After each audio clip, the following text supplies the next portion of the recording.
Okay, come on, baby! Come on! Yes! Come on! Ah! So guys, we did it. We hit a quarter of 10,000 subscribers. I just wanted to thank you all for the immense growth over the year, and hopefully I branch out to wider spots in the community. I'm also streaming my coaching VODs on Twitch, which I highly recommend you check out and will be included throughout the video. Without further ado, here's the guide. Starting off with Orisa, the most important tip, especially in the double shield matchup, is to shield at engagement, as Spilo elaborates on here. Remove this archetype that Orisa just places shields off of cooldown and spams the enemy team. That's not how Orisa is played. I legitimately want you to think of Orisa shield like Monkey Bubble. If you were Monkey right here, would you commit Bubble on this corner right here? No, why? Because the enemy team's gonna sit AFK, you're gonna break your bubble, and they're gonna push out and murder you. When the enemy team commits, or your team is ready to commit, then you throw shield. If you don't, then don't play shield. Is the enemy team committing? No. You have nothing but a little bit of irrelevant Sigma spam coming around this corner. You don't need a shield to deal with the Sigma. You're going to stand right here or right here. You're going to shoot the Sigma. Then as soon as the enemy team turns the corner and pushes into you, they're going to have to shield. Otherwise, the wood is going to blow their heads off. And when they shield, you're also going to shield, and you can even push into them. Building on this idea even further, when running double shield in an unconventional comp, for example one that's reliant on line of sight such as Ana Zen, you want to shield where they can get value safely, as Spilo elaborates on here. Now this is where you need to shield. They push around, now you shield because they're walking into your Zenyatta and Ana LOS. The final piece of the puzzle is making sure to shield when your DPS can act upon the attention you're drawing away with your shielding. For instance, you don't want to shield if your Genji, Ashe, Echo, and or your other DPS aren't set up from an off angle, since they may be coming back from spawn. Spilo points out a great example of this here on Havana Second. We've got AFK Ashe, AFK Genji. Your shields, regardless of the bongo, are going to be absolutely melted. And who is getting value out of these shields? Is your Ashe getting value out of these shields? Is your Genji getting value out of these shields? And when I say value, I don't mean are they shooting behind your shields. Your Ashe could be getting value out of the shields by positioning here. Why? Because she could be shooting for free, knowing that they're all shooting your shields instead of shooting her. But if your shields break and you back out, and then Ashe peeks, then she's worthless. If Genji tries to go in and look for a dash, like an aggressive play here, he can't do that if you don't have shields that you're baiting attention from.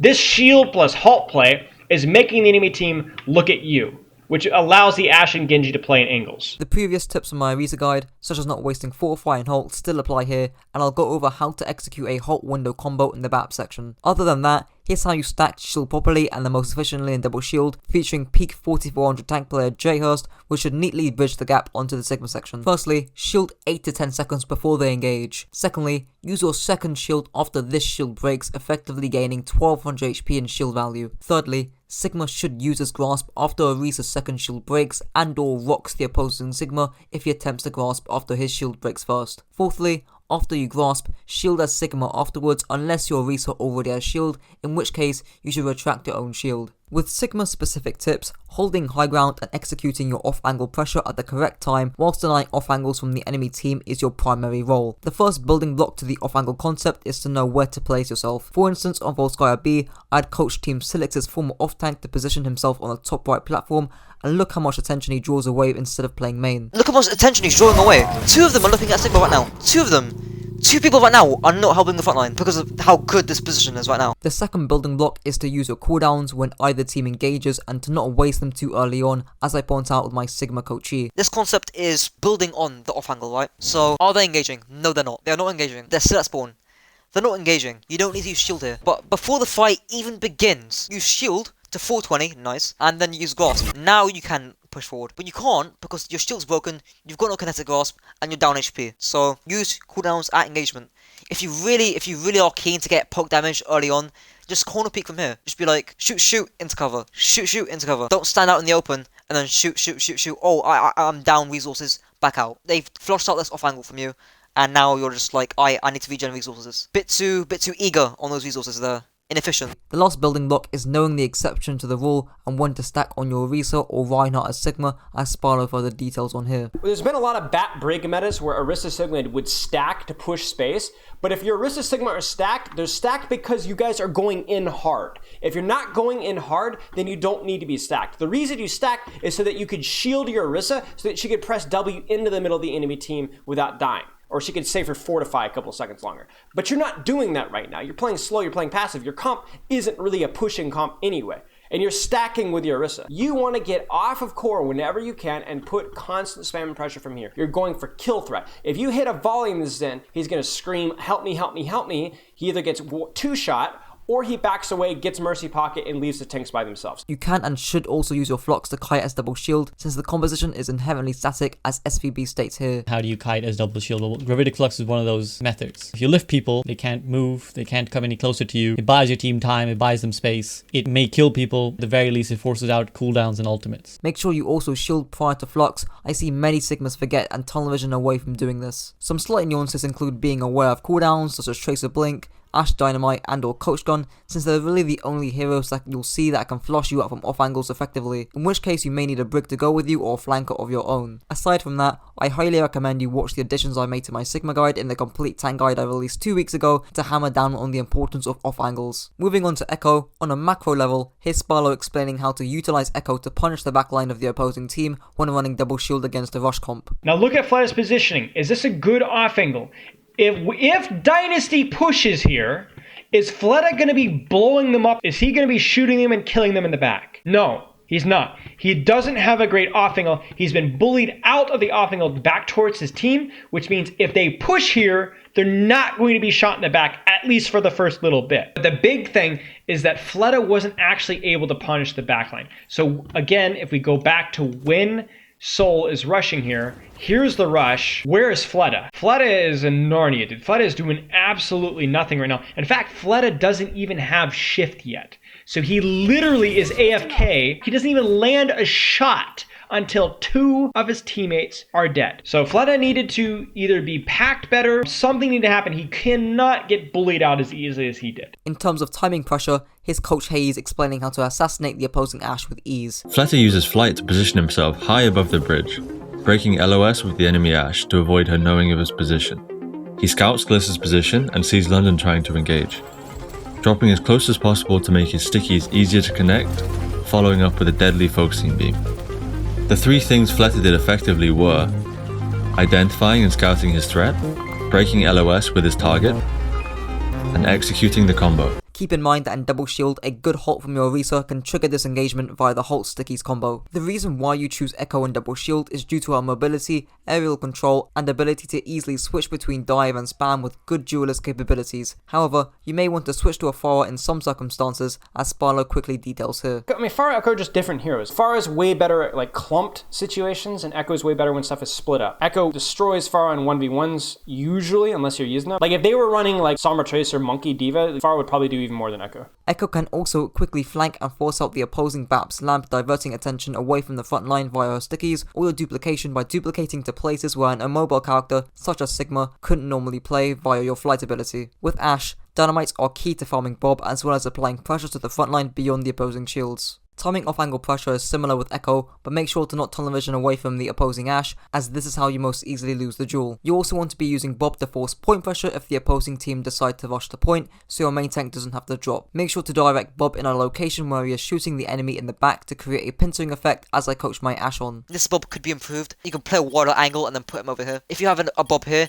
this Reinhardt has to flicker his shield between this threat here and this threat behind him, and also this threat here once you clear the threat of the Tracer. Moving on to the support section, which is normally ran with Bat Brig, although most teams will run Bat Mercy due to the damage boost and ease of use. With Baptiste, you always need to be calling when you're using Lamp, since it affects how aggressive or passive your team plays in the future, and you must be calling when you need healing from your Brig or Mercy, since a lucky Echo Sticky or an Ashe body shot could kill you sub half HP. Lamp discipline is also a major problem with Baps across all ranks, as Barlow details here. You need to be thinking right here, do I need to lamp this? Answer, no. You're 300 HP with full healing, and everybody's full. You need to be going checklist on the line. What am I lamping? Okay, we're going aggressively with Rally, so I can lamp a little bit later. Who's afraid of Blade? But who's going to die from Blade here? Nobody takes any damage. And it's not like, oh, it's a surprise. I was expecting their Genji to come in. Can their Genji really go in and kill you guys that fast at 300 HP? Like, it's important you to not rush your lamp against Blade, even if you aren't rallied. Because maybe the Genji goes for your Echo, maybe the Genji goes for the Ashe, maybe the Genji just chops at your tanks, and you end up having to lamp your tanks instead of yourself. Now this does happen to cover both, but either way, you don't want to be proactively lamping unless you have to. Maybe against a Nanoblade, and this, I think, is the best way to start prepping for it, is to start thinking about this between fights. In terms of regen burst, use it when your tanks are under heavy spam. Do not use it off cooldown as a form of rapid AoE heals, since your tanks could die when they need the extra healing most. With matrix positioning, try and angle it close to corners where it covers the enemy's LOS, as Sparlow explains here. Is this the best place to window, chat, do you think? The corner. Why at the corner? If you window here, where are they going to go? Inside, where you can continue to shoot them from here? You can also perform the window halt combo, where you halt after you window, as Sparlow elaborates on here. Because I'm no longer with Uprising Academy, I can give you all the secrets to this meta. I would say 60-40, 70-30. You do not halt with your window. I'd like you to window right now. Shoot. This Sigma is going to grasp immediately. You're going to halt now, pull rock, Genji dash, whatever. What do they have against halt now? If you halt here, you're going to kill 4 people. You need halt to force their shields, to force a little bit of panic, and then you halt them and kill them. And you will see this at the Overwatch League level. Moving on to Brig, your 2 primary jobs are to firstly deny off-angle threats via contesting the opposing Sigma and or allowing your Sigma to win the duel more easily, as Sparlow explains here. If you're going to get value out of Brig, you're going to get value by pushing the off-angle. This is where Brig gets value. Li Zhegong should be up here with Void, killing Marvel, or bullying Marvel. Don't push to where you can get Maywall, but bully Marvel. Marvel can't stay here if there's a Brig up here. You build Inspire, you actually contribute something, and then you build Rally, and then you win. Li Zhegong standing next to an Orisa is worthless. You sit up here, pocket your Echo, and then you prevent the enemy Sigma from doing anything, because you 2v1 them always. You're like a budget Mei in that regard. Your second job is to provide ranged healing at a safe distance via your repair packs and your Inspire, which also dampen the effect of Tracer or flanker pressure on your backline, in which Zen Bap comps struggle at most. Now, moving on to variations. With Mercy, the goal is to pocket a DPS for as long as possible to allow them to win duels and gain ultimates faster than the opposing DPS. Your mobility also allows you to escape danger more easily over someone like Zenyatta. The 2 biggest tips I can give is to not overuse a Guardian Angel while you fly past whoever you're pocketing, alongside making mid-fight calls such as Ashe, I'm leaving you, I'm rezzing, and heals on point. In the Zenyatta variation, you're playing for full spam, and in case where the opposing team are running Bap Brig and you're running Bap Zen, you should win the poke war. However, Bap Zen can be easily surrounded by any form of dive, especially fast dive, so here's Sparlow explaining how Harmony Orbing your Echo or Tracer could prevent this from happening. If you Harmony Orb your Echo, and she just permanently hunts down that monkey, or hunts down that Tracer, you're gonna make it so much harder for them to dive. Like, you Harmony Orb your Echo or your Hanzo, or